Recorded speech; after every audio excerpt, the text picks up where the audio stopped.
Welcome to Basketball Talk Pro. I'm Ron Ecker. Before we get started on the subject, I'd just like to remind a lot of you that we have the Master's Way coaching course, and this would be a good time to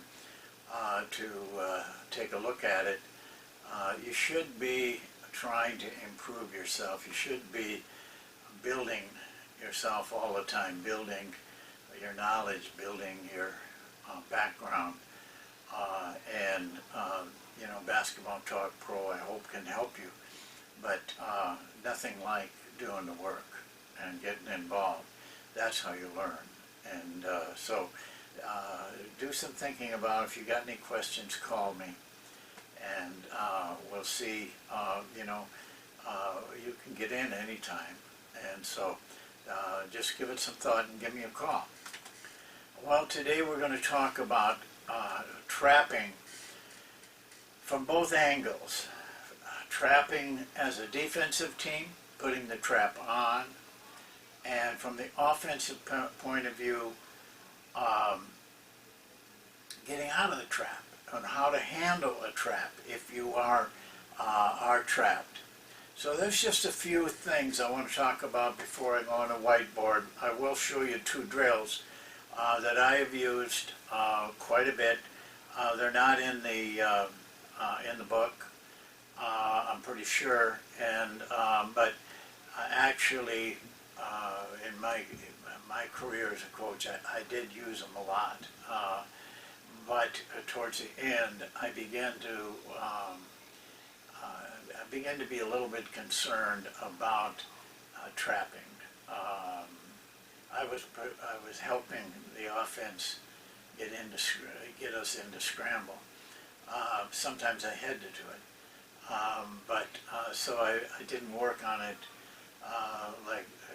as the last few years that I was coaching, because I'd kind of gone away from the trap itself. But I still worked on how to handle a trap if you get trapped. So I'm just going to give you a few things. First of all, about the trap itself. Trapping, you just can't be reckless with that. You have to give your players practice time on it. Otherwise, they can get all kinds of trouble. But the position on the trap is very important. What you do with your hands is very important. And you have to know what's legal. A lot of times I see people trapping, and really they aren't legal. If the offensive team knew a way that they could hurt it. So the first thing is to be legal in your trap. The rule book is fairly clear on this, but I'm not saying it's called consistently with it, is that you have to give the player being trapped his space. In other words, if he stood straight up, you can get as tight on him as you want to, as long as you're standing straight up. But if he bends over, you can't bend over with him to go get the ball. If he straightens up and he runs into you, then it's a foul on you. So we go over that pretty clearly with our players. We like our traps to have hands correct, and I'm going to show you that when we're on the board. You have to take away the direct pass out of the trap. If they can make a direct pass out of the trap, your defense is in a little trouble. If you can make them throw a lob pass, which you can do if you use your hands correctly, and still be aggressive with your hands. And it's very important that you know how to recover if the ball gets thrown out of your trap. This is very important. And not only how, but to consistently do it. And a lot of players don't. They just stand and watch. They need to get to some spot. And we went over that once when we talked about trapping the post. not going to go over that again, but recovery is important. Then if you're in the trap, the first thing you have to get your players to be aware of and work with them on is don't panic. Players get trapped and it's like, it's like the house is on fire. Be calm. That's a time to be very calm, because the defensive players, if they have to put that trap on for any length of time, like 5 seconds, 6 seconds, they begin to wither a little bit. So stay calm and keep vision. Don't panic. Be able to see the best you can where your players are, where your teammates are, so that you can make good passes to them. And lean away from the trap. As I told you, the trappers are not, by rule, allowed to come with you. If you have to straighten up, of course. If you straighten up, then and you make contact, then it's a foul on them. So those are the basic things to remember in your talking to your players. But listen, they have to have practice. If you're playing in an area where you're being pressed a lot with traps, you have to spend some time. And you should always have your players prepared for a trap, so they know exactly what to do. And we showed you an offense against a trap. I mean, against the zone press and the man-to-man press. And we might do a little more on that. I've had a request to show it at a half court, and we'll have a video on that. But now I think the easiest thing for us to do to show you is to go ahead and go to the whiteboard. So we'll do that right now. Okay, I'll be sliding in and out of the picture, but it's what's on the board that is important. I'm going to start. There's two places of traps that I'm going to show you. The drills are very similar, but they're in different situations. The first one I'm going to show you is trapping the postman and how the postman should handle that trap. So it's drawn up here. To run this drill, we have a line over here of players, and then a line back here of players. 4 guys are in there at one time. The ball starts here, and so the defensive man on the post would be on this side of him. When the pass is made here, then this guy has got to drop to the ball line. That's key. The offensive people don't move. Drops to the ball line. That's very key. Now we use a coach here. You could use a player, but I like coaches doing this passing better. So the pass is made. He drops. The coach then passes to the post-up man. And we allow passes in. We don't try to knock them out of there or anything. We allow passes in. Have to do that to get a good drill. Now when that pass goes in, this guy has to get on this side because the trap is coming from here. So he has to be on the baseline side so the guy can't just turn away from it. We go on the post-up trap, on this one. We go on the pass. So the minute this guy sees the pass go into a post-up, he doesn't care who's in there. Then he goes. So he should get there just about almost the same time as the pass, or closely. So the postman doesn't have any chance to pass out of it in a hurry. Then they come together.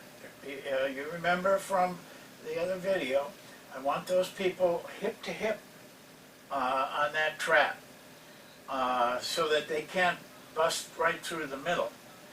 And then the hand positions.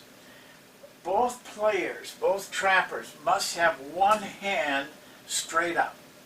The reason for that is that will keep any direct passes from going back here. So, and then the other hand, if they do it right, one guy's doing it with his left hand, one's doing it with the right hand. The other hand now is very active. You may not deflect a pass, but you're going to make that guy in the trap concerned about your hands.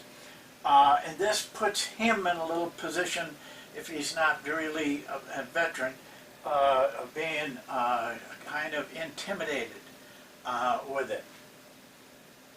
Then, now this is important. When the ball goes into the post, this is the key. You can't throw out of there until the coach yells pass. Here's the reason for that. One of the reasons is it allows the coach to see that this position is correct and that they're legal, that they're not pushing in on the guy. That should be called a foul. I'm not saying it will be, but it should be.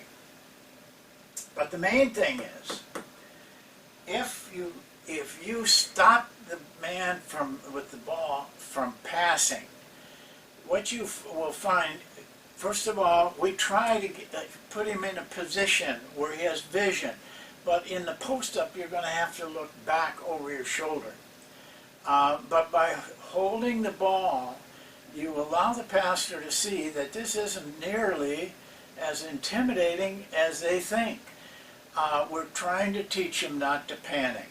You know, what we like them to do is lean in slightly, trying to keep vision the best they can, or they can lean in, you know, in a way, keeping their pivot foot where they can see back in here.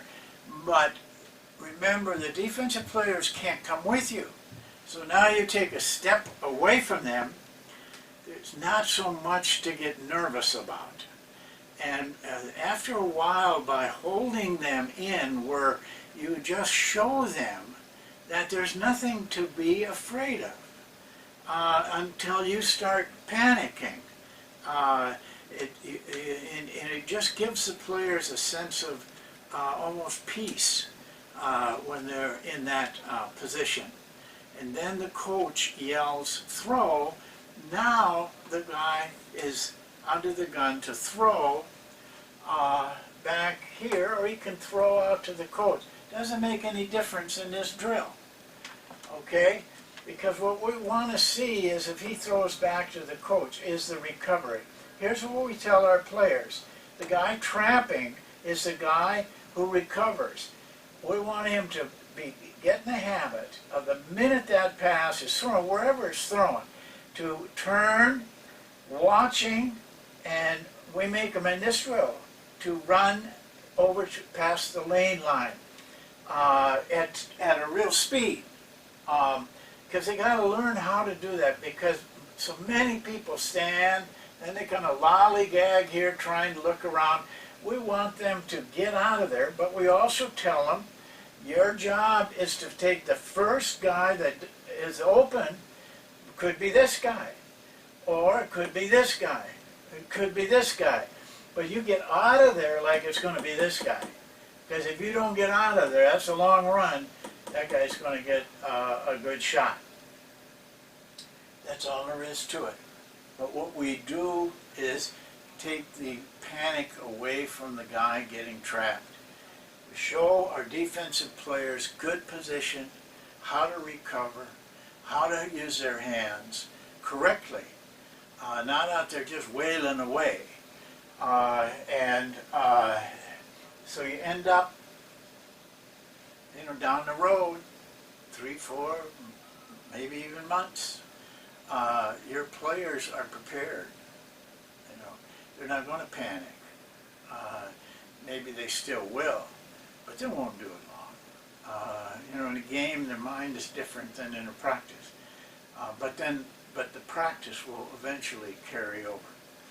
So that's, oh, one other thing. When the trapper goes, he sees the pass, goes, he yells red. We want him to be very strong there. Red. Because it isn't so much to let this player know as it is the whole team to know. Because they have specific assignments when that trap goes on. Red tells them, you can use any word, but use one word. Don't have a sentence in there. One word, short word is best.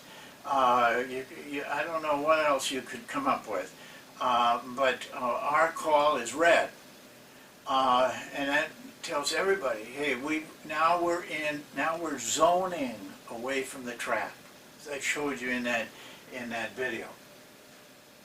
And I think I told you, defense goes to offense. Offense goes to the opposite line. So down here, when we stop it, the play is stop on that pass out. He goes to this line. This guy goes to that line. The defensive man becomes the offensive man, and then a new guy comes in from both lines as a defensive player. You can do it the other way. It could go offense to defense just as well. It's up to you on that. Okay, so that's your post-up trap. Now, all of those things I said carry over to the full court press type of trap. What we do here is we line up just like we would line up against a zone press. Now we're going to let the ball in. So we have a coach here, and when he slaps the ball, this guy makes a move just like he would in a game to get open and get that ball on the outside shoulder. Okay, and then he turns, so he has vision down the court, but he doesn't move until the coach says go. Then he starts to dribble. Not a hard dribble, because we're not in that part of the practice. He starts to dribble. The coach yells, stop. On stop, the weak side guy comes to put the trap on. Let's walk through this a little bit.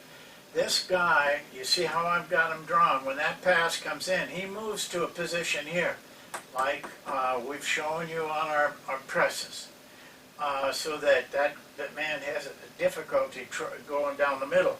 We want to trap him on the sideline, not in the middle. So that'll deter that guy from taking the middle. Now, the coach yells, stop, trap. The guy goes and puts on the trap. The guy in the trap, no matter how slow this is, cannot throw the ball until the coach says throw. So now the same principles on the trap. He knows the trap is coming from here, the guy guarding the ball. So he's got to pinch off that sideline. Then the trap gets put on.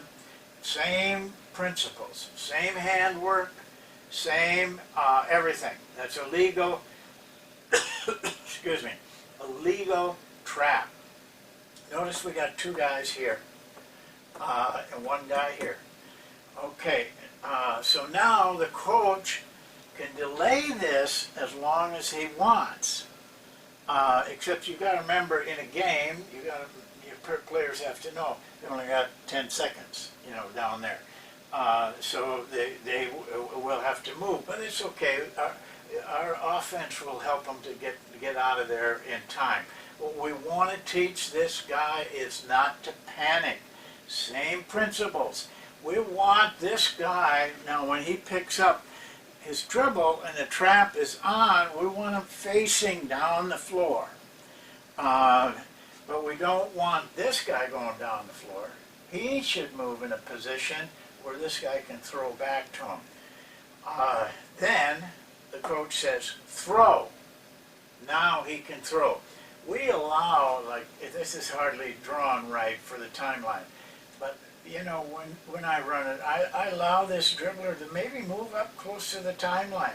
We want him to see all kinds of different places. Sometimes I will pass it in and say, stop, trap, way down here. Next time I might do it up here. They have to get used to being in different position. On the throw, we recover. This guy must recover just like they did before, only now he's not only going here, but he's going back in case that offense is able to move down the floor. Recovery is important. You get your players out to you, you'll be able to see. And it was same signal, red, on the trap. Trapper does a call. He lets his teammates know he's going. Then the throw out, recovery, just these two guys really. And we have to change now a little bit here. We go white and dark. White takes a turn, dark takes a turn. Then we substitute in. We probably will move these guys in down here, move some guards in up here so that they're playing all different kinds of positions. Same thing over there. I want our big men to be playing defense in this spot because in a game, the guy might be out there. And then they don't think they know how to do this. They got to know how to do it, and we also got to put guards in there so they know how to do it. Same thing here. Two very simple little drills, but we get the point across. You know, this is probably more practice on trapping than most players will do in 10 years of playing. But yet I do it because I think that once you show players how to do it, they get confidence in doing it, and you're likely to have less reckless passing.